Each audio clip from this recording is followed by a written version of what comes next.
성경의 교리 가운데 이제 오늘부터 우리는 새로운 내용을 또 접하게 되어집니다.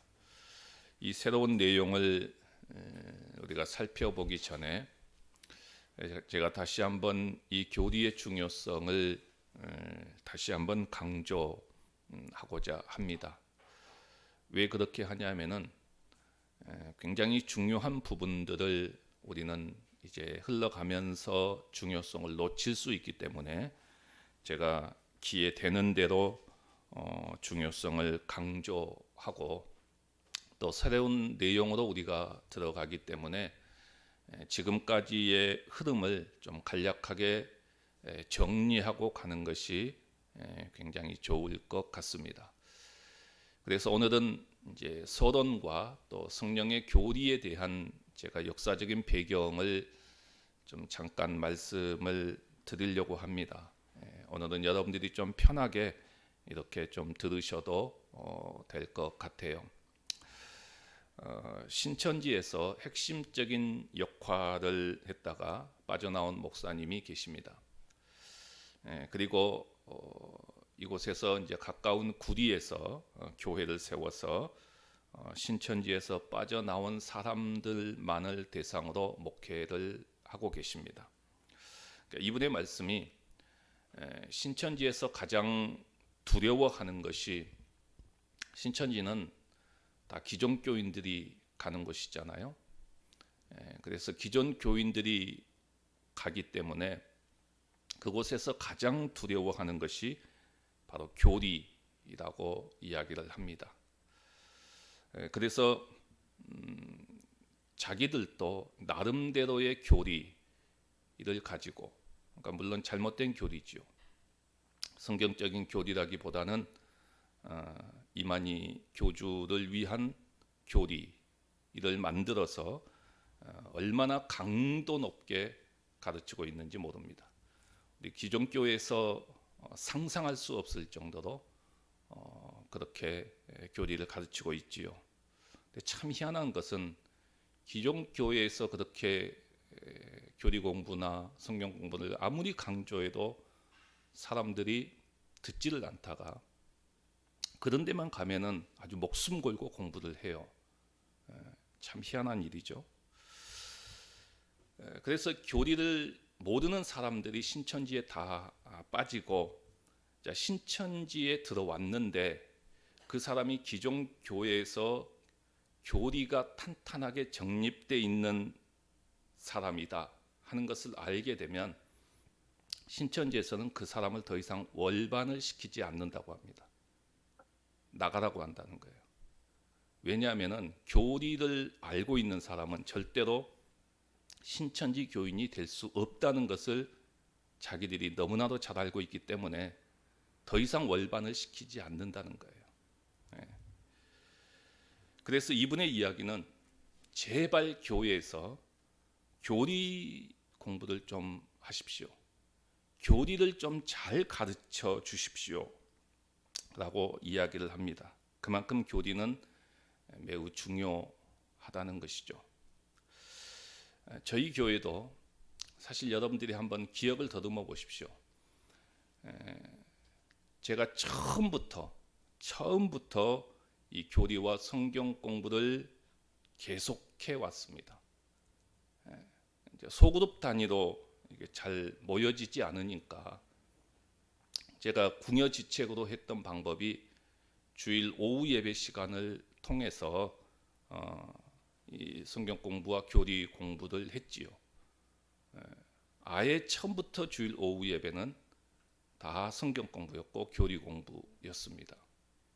코로나를 거치면서 이제 이것이 수요 예배로 이렇게 바뀌어서 전환해서 지금 수요 예배 때 우리가 교리 공부를 하고 있습니다. 제가 한번 기억을 더듬어 봤더니 제가 생각나는 것만 해도 조직신학이라고 하는 그 이름으로 서론에서부터 종말론까지 성경 교리에 대한 전체를 다 공부했습니다. 다 공부했어요. 유인물까지 제가 나눠주면서 공부를 했던 것 같아요. 근데 그게 다 교리예요. 교리였어요. 예.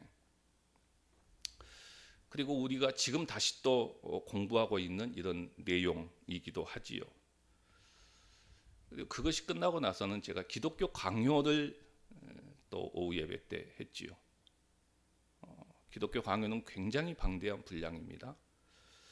근데 이것을 또다시 가장 중요하다고 생각되는 내용을 30강으로 줄여서 또다시 했습니다. 또다시 했지요. 핵심적인 것 다 살펴보았지요. 그리고 나서 서열의 문답, 이것도 굉장히 그 중요한 교리의 가장 핵심적인 내용들을 담고 있는 이 서열의 문답도 우리가 살펴보았습니다. 그리고 또 지금은 이제 성경 교리라고 해서 교리를 성경 중심으로 살펴보고 있지요. 이것들이 다 교리였습니다. 교리적인 내용이었죠. 그런가 하면 이제 성경 공부도 좀 꽤 했던 것 같아요. 신구약 성경 전체를 다 책별로 개론 공부를 다 했지요. 또 성경이 읽어지네를 통해서 우리가 성경을 전체적으로 볼 수 있는 눈을 가지고 이런 부분도 공부를 했습니다. 또 구약 성경에 있어서 핵심적인 내용들을 또 우리는 살펴보았지요. 그 외에도 교회 헌법도 추가적으로 우리가 또 공부를 했었고요. 또 주일 예배 때도 제가 어느 한쪽의 성경에 치우치지 않도록 하기 위해서 대부분 책별 성경 강해를 통해서 책별로 이렇게 체계적으로 쭉 훑어보았습니다. 웬만한 책들은 우리가 거의 다 살펴보았던 것이죠. 이게 20년 시간이었습니다. 자, 이렇게 오랜 시간 동안 교리와 그리고 성경 공부를 전체적으로 진행한 교회는 아마 제가 볼 때 별로 없을 겁니다. 우리 교회처럼 이렇게 교리 공부를 많이 한 교회 아마 별로 없을 거예요. 그러니까 이 부분에 있어서 우리 모든 성도들이 정말 충실하게 따라왔더라면 정말 견고하게 세워졌을 것입니다. 그런데 현실은 그렇지 않지요. 현실은 그렇지 않습니다. 별로 이제 그것의 중요성을 모르기 때문에 주로 주일 오후 예배 웬만한 사람들은 다 가버리고요. 얼마 남아 있지 않고 또 그것도 어쩌다가 참석했다 빠졌다 이러니 별로 이게 체계적으로 공부가 이루어지지 않았겠지요. 사실 이게 이제 목회의 현실입니다. 그런데 이 코로나를 지나면서 제가 볼 때에 한국 교회에 다시 교리 공부의 중요성이 강조되지 않을까 하는 생각을 해봅니다. 왜냐하면 우리 한국 교회가 이 코로나를 거치면서 기초가 너무너무나도 약했다는 것을 비로소 알게 된 것이죠. 사람만 많이 모이면 다 되는 줄 알았습니다. 그런데 그 사람들은 한순간에 사라질 수 있고 한순간에 하나님을 떠날 수 있다는 것도 코로나가 보여주었지요. 너무너무나도 기초가 약해 있었다. 빨리 세워졌던 것만큼 빨리 무너지는 것이 우리 한국 교회의 모습이라는 것이죠. 세계에서 유례를 찾아볼 수 없을 정도로 빠른 속도로 교회가 비대해졌지만은 그러나 또 그 순간 빠르게 무너져가고 있는, 그래서 기초가 너무너무 약하다 하는 것을 알게 되어지고 이제는 단 한 사람이라도 정말 바로 세워야 한다라는 생각들이 이제 지배적으로 자리를 잡게 되어질 것 같아요. 그런 면에서 이 교리 공부는 갈수록 더 중요하게 취급이 되어질 것 같습니다. 여기서 제가 이 성경 교리를 시작하면서 했던 질문을 다시 한번 던져봅니다. 왜 성경 교리를 공부해야 되느냐 하는 것이죠. 왜 성경 교리를 공부해야 되느냐? 성경은 일반 세속 역사가 아닙니다. 성경을 통해서 우리는 세상의 역사를 보려고 해서는 안 됩니다. 물론 성경 속에 세속의 역사가 있지요. 하나님은 이 모든 역사의 주인이시기 때문입니다. 하지만 성경은 하나님의 구속 역사입니다. 구속사이지요. 우리를 구원하는 역사입니다. 그렇기 때문에 성경은 교리를 말합니다. 교리를 말하지 않을 수가 없어요. 따라서 교리를 공부하지 않고 내가 성경을 안다, 성경을 연구한다라는 것은 말이 성립이 되지 않고, 만약에 이렇게 했다가는 굉장히 위험합니다. 그런가 하면은 교회 역사는 지금까지 교리를 강조했습니다. 그러나 왜 우리가 성경의 교리를 공부해야 되느냐? 실제적으로 가장 중요한 핵심은 우리가 성경의 교리를 공부하면 공부할수록 하나님을 정확하게 알게 된다는 것입니다. 그러니까 하나님을 정확하게 알게 된다면 그 사람은 하나님을 예배하지 않을 수가 없습니다. 하나님을 정확하게 안다면 그 사람을 밀어내도 그 사람은 하나님을 떠나지 않습니다. 하나님을 모르기 때문에 그렇죠. 근데 이 교리를 공부하면 할수록 하나님을 정확하게 알게 되고, 하나님을 알게 되면 하나님을 예배할 수밖에 없고 하나님을 잘 섬길 수밖에 없다는 것입니다. 이것이 성경의 교리를 공부하게 되는 목적이지요. 그러면서 우리는 이 성경의 교리를 공부할 때에 시작하면서 우리가 무엇을 보았습니까? 이 세상에서 이해할 수 없고 설명할 수 없는 수많은 어려움 속에서 혼란스러운 삶을 우리는 살아가고 있다는 사실을 발견하게 됐지요. 왜 그럴까? 인간이 아무리 탐구를 해본들 그 해답을 찾을 수가 없은 것이죠. 그래서 인간은 결국 종교성을 가지고 있기 때문에 그 종교성을 가지고 결국은 인간의 시선이 신으로 눈을 돌릴 수밖에 없다는 것입니다. 즉 하나님께로 눈을 돌리게 되는 것입니다. 그래서 우리는 서론적인 부분에 있어서 바로 이 종교와 그리고 성경에 대한 부분들을 살피게 됩니다.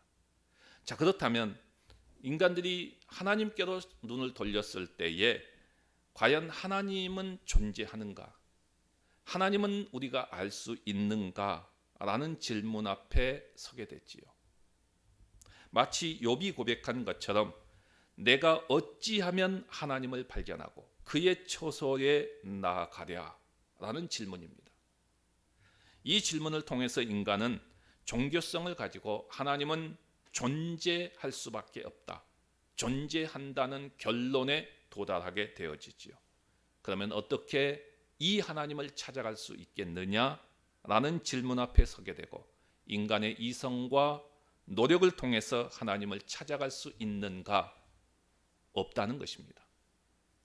우리에게 유일한 방법은 계시에 의존하는 방법밖에 없다는 것이죠. 하나님께서 자신을 드러내 보여주시는 계시의 범위 안에서 우리는 가능합니다. 그래서 우리는 계시를 살펴보았습니다.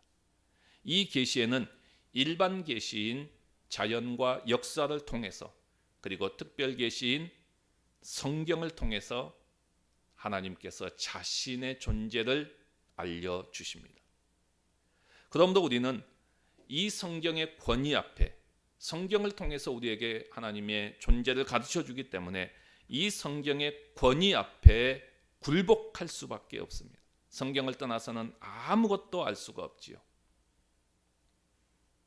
그렇다면 또 다른 질문이 생깁니다. 이 성경은 우리가 믿을 수 있느냐 하는 것이죠. 이 질문 앞에 우리는 믿을 수밖에 없는 여러 증거들을 살펴보았습니다. 그래서 성경을 믿을 수밖에 없다라는 결론에 우리는 이르렀고, 그렇다면 우리가 그 성경 앞에 다가가서 귀를 기울이면 성경은 가장 먼저 무엇부터 이야기하기 시작합니까? 하나님 자신에 대한 메시지부터 이야기를 시작합니다. 그래서 우리는 가장 먼저 이 신론에서부터 출발합니다. 그래서 하나님에 대한 것들을 살펴보지요. 그래서 우리가 하나님에 대한 부분을 살펴볼 때에 먼저 하나님의 성품, 그리고 하나님의 본성, 하나님의 속성, 그리고 그의 사역, 창조 사역, 특별히 그 중에서도 사람을 창조하신 것에 대해서 살펴보았죠. 그런가 하면은 성부, 성자, 성령이라는 신성의 세 위격, 즉 삼위일체를 살펴보았던 것이죠. 두려움과 떨림으로 우리는 이 위대한 교리들을 살펴보았습니다. 자, 그런데 특별히 하나님의 형상대로 창조받은 인간이 타락함으로 말미암아 우리는 그 다음 순서로 사람에 대한 성경의 가르침을 살펴보았습니다. 그래서 이것이 바로 인간론이죠. 인간에 대한 교리입니다. 하나님에 대해서 살피고, 그리고 하나님이 창조하신 그 인간이 타락함으로 말미암아 우리는 인간론을 살폈던 것이죠. 사람들은 왜 이렇게 되었을까? 지금의 이 세상은 왜 이렇게 되었을까? 사람들의 삶이 왜 이렇게 불행한 삶이 되었을까? 우리는 그 답을 성경에서 찾았지요. 그 답은 죄라고 부르는 것이 이 모든 일의 원인이었다는 것입니다. 마귀의 유혹으로 죄가 들어왔습니다. 이것이 아담 자신과 그의 모든 후손에게 영향을 끼친 타락과 그 결과에 대한 교리였습니다. 자, 그러면 타락한 인간에 대해서 하나님은 그냥 가만히 두셨느냐, 내버려 두셨느냐? 아니라는 것이죠. 그 타락한 인간을 하나님은 내버려 두지 않으시고 영광스러운 구원을 이루어 가십니다. 누구를 통해서요? 예수 그리스도를 통해서. 그래서 우리는 예수 그리스도에 대한 교리, 기독론을 살폈던 것이죠. 우리가 얼마 전까지 살폈던 내용들이 바로 이 예수 그리스도에 대한 교리였습니다. 그래서 우리는 예수 그리스도의 인격을 살펴보았습니다. 성경은 이 주님의 인격에 대해서 어떻게 이야기합니까? 한 인격 안에 두 본성이 있다고 가르칩니다. 그래서 신성과 인성을 배웠지요. 이제 조금씩 기억나기 시작하지요. 최근 거니까. 우리가 이 모든 것을 이해한다고 주장하는 것은 아니었지만은 이것이 굉장히 중대하고 필수적인 성경의 가르침이라고 말했습니다. 우리의 구원을 위해서는 반드시 이 신성과 인성이 있어야 하는 것입니다. 그리고 우리는 예수 그리스도의 사역에 대해서 살펴보았습니다. 세 가지 직분인 선지자직, 제사장직, 왕직을 통해서 우리의 가장 위대한 속죄 교리에 직면하게 됩니다. 예수 그리스도의 속죄 교리는 단번에 영원하고 완벽한 제사를 드림으로 우리가 죄 사함을 받았습니다. 그리고 우리의 속죄는 하나님의 진노를 가라앉히는 유화였고, 하나님과 우리 사이의 원수 관계가 화목의 관계로 바뀌었고, 또한 우리의 구원은 완전하게 하셨습니다. 즉 구속의 완전성이었습니다. 이로 인해서 우리는 하나님 앞에 담대하게 나아갈 수 있었고, 구원의 확신을 가질 수 있었고, 하나님의 은혜로 율법을 이루어 갈 힘을 얻게 되었습니다. 여기까지가 우리가 지난 시간까지 살펴본 내용입니다. 자, 이제 이 구원의 효과가 우리 가운데 어떻게 적용되어지는가 하는 문제를 이제부터 우리는 살펴보게 됩니다. 이것을 가리켜서 우리는 구원론이라고 이야기를 합니다. 구원론. 예수 그리스도께서 이루신 그 구원의 효과가 이제 우리에게 어떻게 나에게 적용이 되어지고 그것이 내 것이 되어지고 예수 그리스도의 십자가의 죽음이 어떻게 나의 죽음이 되어지고 예수님께서 이루신 구원이 어떻게 나의 구원이 되어지는가, 이 문제지요. 이 문제. 이 문제를 이제부터 우리는 살펴보게 되는데, 자, 오늘 이 여러분들이 그 제목을 보시면은 이 구원에 대한 이야기라기보다는 성령에 대한 이야기부터 시작하고 있습니다. 여러분들 주보에 보시면은 성령에 대한 이야기가 시작되죠. 왜 그러느냐? 자, 전통적으로 교리를 이야기할 때에 성령론을 별도로 지급하지 않았습니다. 그러니까 이 성령론을 구원론에 포함시켜서 이야기했던 것이죠.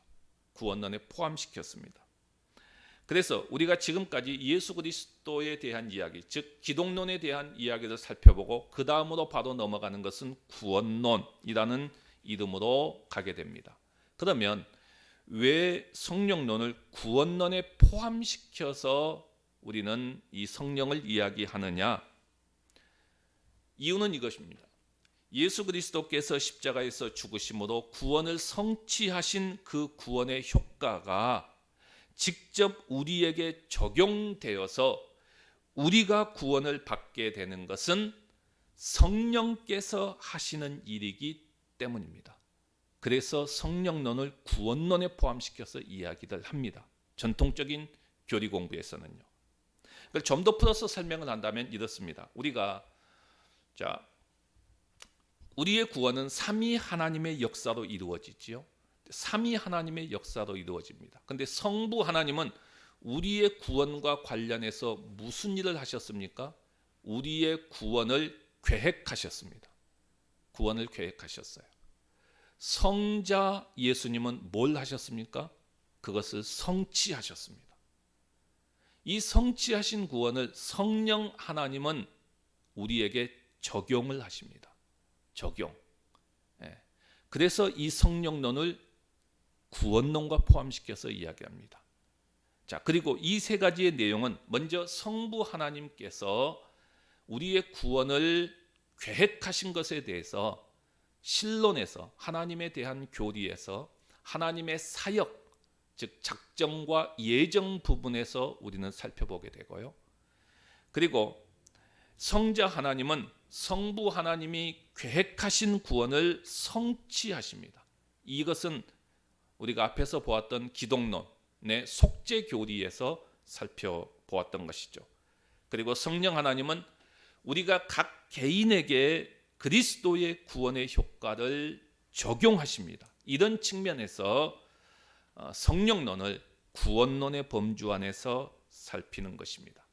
그래서 이 구원론 안에 성령론이 포함되다 보니까 사실 이 성령론에 대한 부분이 많이 부족했습니다. 그리고 굉장히 빈약해질 수밖에 없었습니다.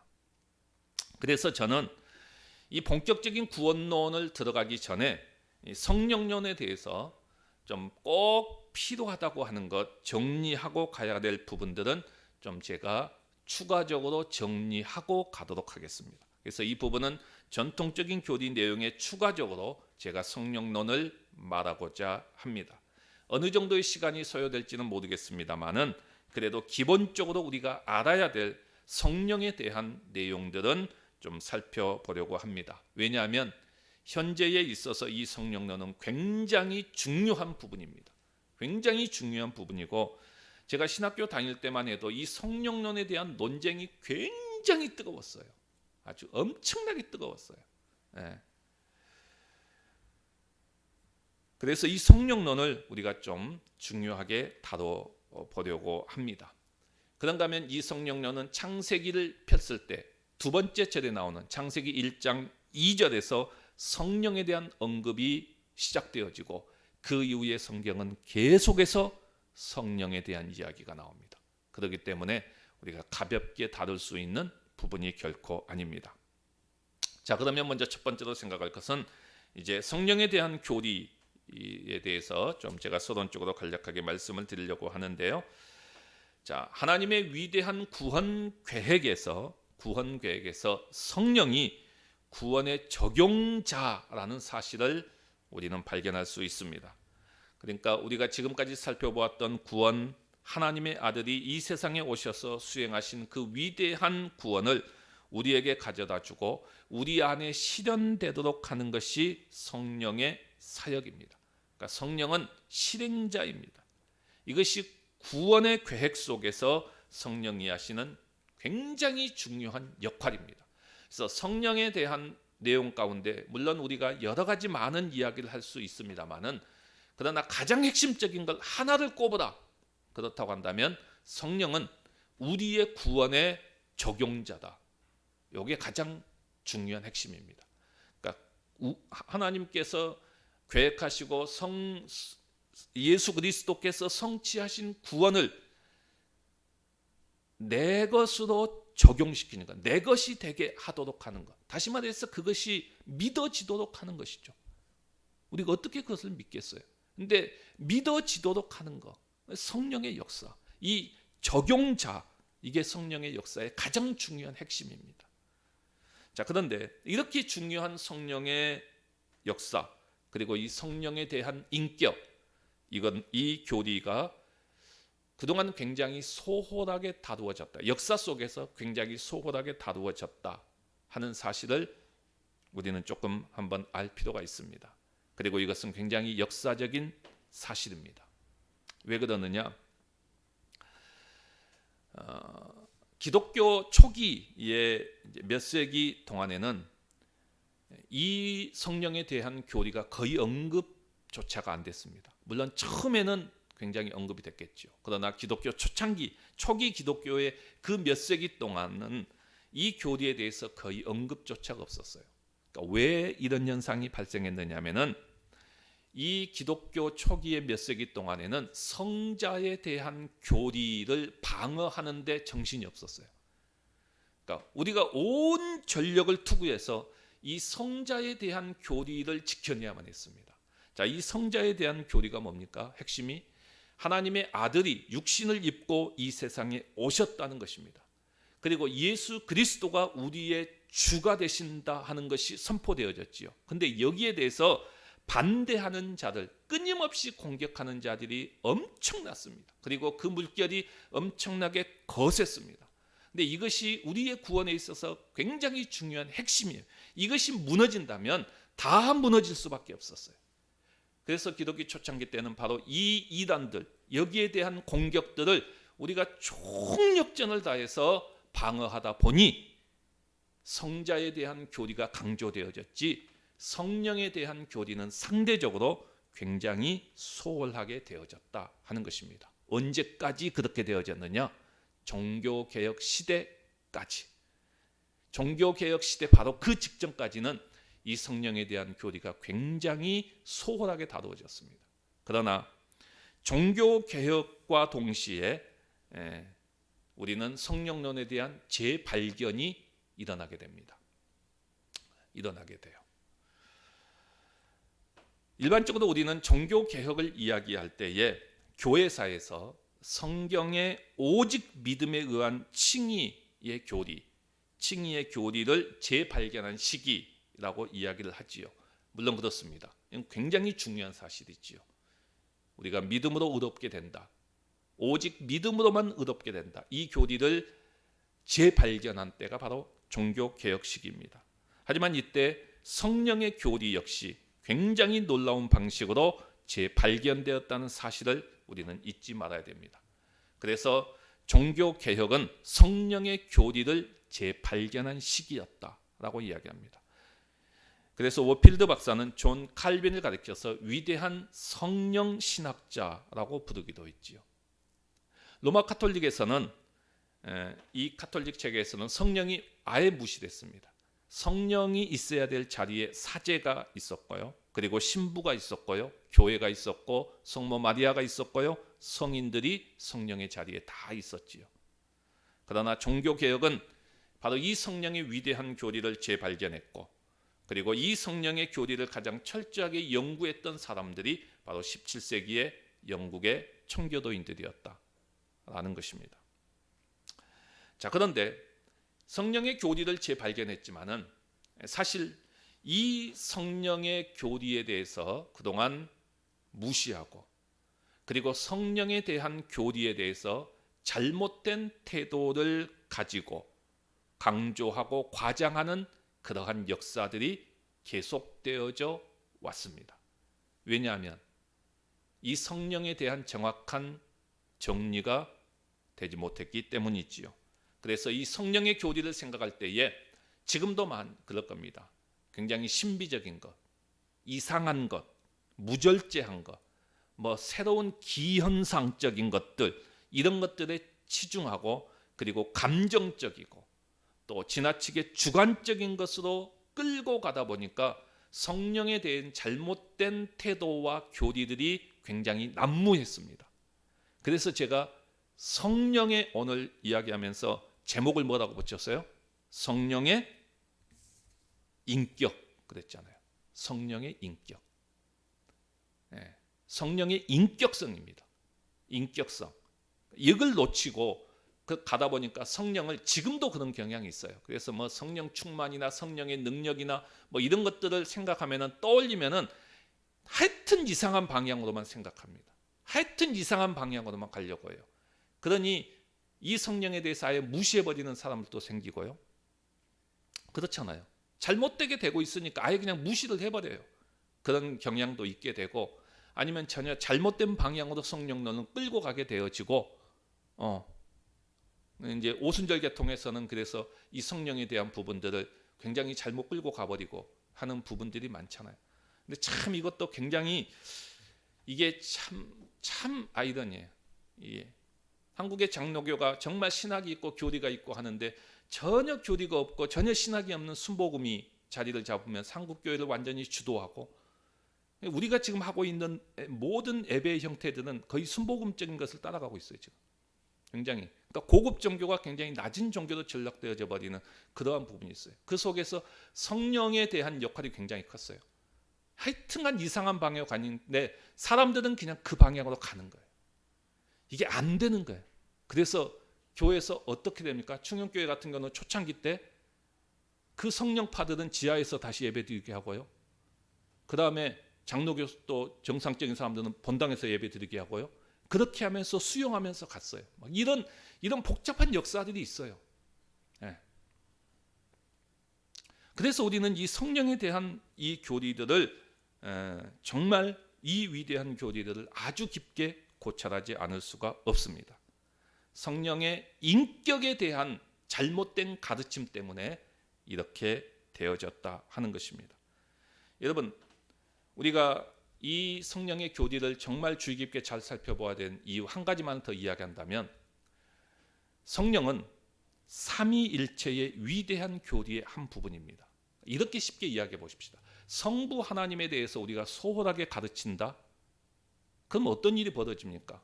있을 수 없는 일이에요. 자, 또다시 성자 예수 그리스도에 대해서 우리가 소홀하게 가르친다? 있을 수 없는 일이에요. 그렇다면 성령 하나님도 마찬가지예요. 그렇잖아요. 삼위일체 하나님이에요. 그래서 우리는 이 부분을 정말 소홀하게 가르치는 것이 아니라 성부와 성자와 함께 똑같은 열심과 경애를 성령님께 드려야 된다는 것입니다. 성경이 하나님의 영감된 말씀이라고 믿는 우리는 자기가 원하든 원치 않든 성경이 성령에 대해서 무엇을 가르치고 있는지 거기에 대해서 분명히 알아보아야 하는 것입니다. 오늘날 교회의 영적 생활이 굉장히 나태해지고 무너지는 가장 큰 이유는 많은 사람들이 이야기하기를 성령의 인격과 사역에 대한 진리를 깨닫지 못하기 때문이다 라고 이야기합니다. 저도 이 말에 전적으로 동의합니다. 그래서 우리는 이제부터 얼마가 될지 모르겠습니다만은 제가 되는 대로 성령에 대해서 꼭 필요한 부분들, 중요한 부분들만을 이렇게 좀 살펴보고 그 다음에 구원론으로 넘어가는 형식으로 가도록 하겠습니다. 이 시간